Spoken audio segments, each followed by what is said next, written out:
interacting with your colleagues? And then how can you communicate about those parts of your identity that people might not be familiar with?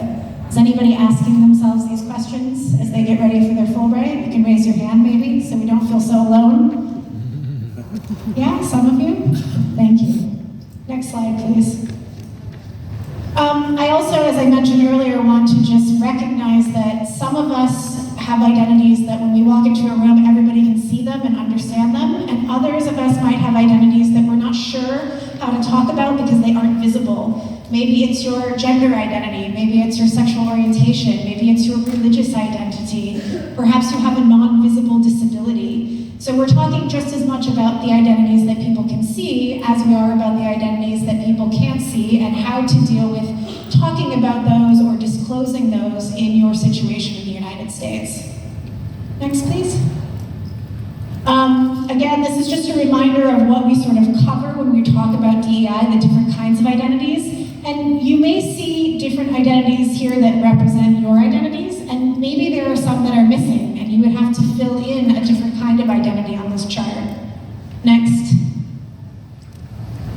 So just to keep in mind today as we're moving through our conversations, think about which social identities right now in this moment in time are the most important ones to you, because sometimes what's important to us in our identity changes over time. And also think about which of your identities are you really concerned about or that you're thinking a lot about as you get ready to go to the United States. And you can just keep that in mind as we're having our discussion today.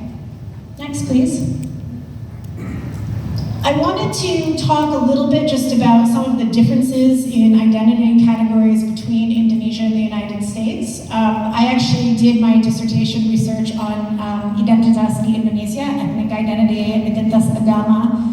And the way that we think about identity in the US is sometimes the same, but it's also a little bit different. So I wanted to give you sort of just a bit of background as you're going into your new situation about the way that people in the US talk about identity that's a bit different from Indonesia. Next slide, please.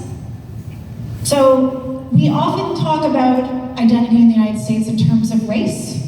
So you'll hear people talk about being white, their racial identity, and then we have other categories that are quite commonly discussed. So Black or African American, and you can see there you have American Indian or Alaskan Native, and then there's this yellow category of 2 or more races. So in the way in which the government classifies identity in the United States, starting in the year 2000, if people were doing the census, they could pick 2 identities or more and more Americans are identifying as more than one identity. They don't identify as just one. This may be familiar to some of you in Indonesia who might have multiple regional identities that you identify with because of your families. And then you can see this top category there, the one that's in purple, is Asian or Pacific Islander, and there's a whole bunch of different categories that fall under that. Next slide, please. We also have a lot of discussion in the United States about gender identity and expression, as well as sexual orientation. Some of you may have heard about this, asking people what kind of pronouns they want to use, people who identify as not just binary genders, not just male and female, but something else. And this is definitely something that is very important, I think, in US identity today. It's something that people talk a lot about, and certainly something that you'll hear about on US college campuses. Next slide, please. Generational identities are important in the US too. Probably most of you have heard about Gen Z or millennials or boomers. I'm not going to tell you which generation I fall into because then I'll age myself, but you can guess. Anyway, I think you're familiar with this here too in Indonesia, but today you'll hear a lot of things in the news about how different generations in the US have different ideas about the world, about maybe different political affiliations. So this has become something really important in the discussion of identity in the US today. Next, please. And then finally, that category that was on top of the census, the AANHPI, which you may or may not have heard of. We just celebrated AANHPI Heritage Month in the United States last month.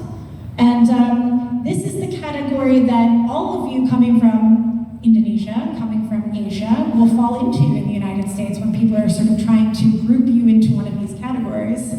So AANHPI stands for Asian, Pacific Islander, Native Hawaiian, but also American. Next slide, please. There are over 19 million A and HPI folks in the United States. It's one of the largest growing categories in the US. And as you can see, it's incredibly diverse, so it's kind of an umbrella identity. You have lots of different people from all over the Asia-Pacific region who are being represented under this category. Next. And they live all over the United States, but most of them or more of them live in the western part of the United States, and this is partially because of the immigration histories of people immigrating or refugees coming from Asia Pacific into the United States. Next, please. Let's skip to the next slide, please. Unfortunately, next one. Yes, thank you. So one of the things that why I wanted to bring this up about AA and HPI is because you're going to find that people might not recognize you in the way that you recognize yourself in the United States. They might not recognize you as Indonesian or Javanese or Manadonese or Batak, right? Because they don't know about those identities. You're going to fall under that umbrella category, and that can be kind of difficult and confronting for people when people don't see you for who you understand yourself to be. And even if you share identities with some people, maybe a religious identity, maybe a gender expression or orientation, the way that they understand that identity might be very different than the way that you do here in Indonesia.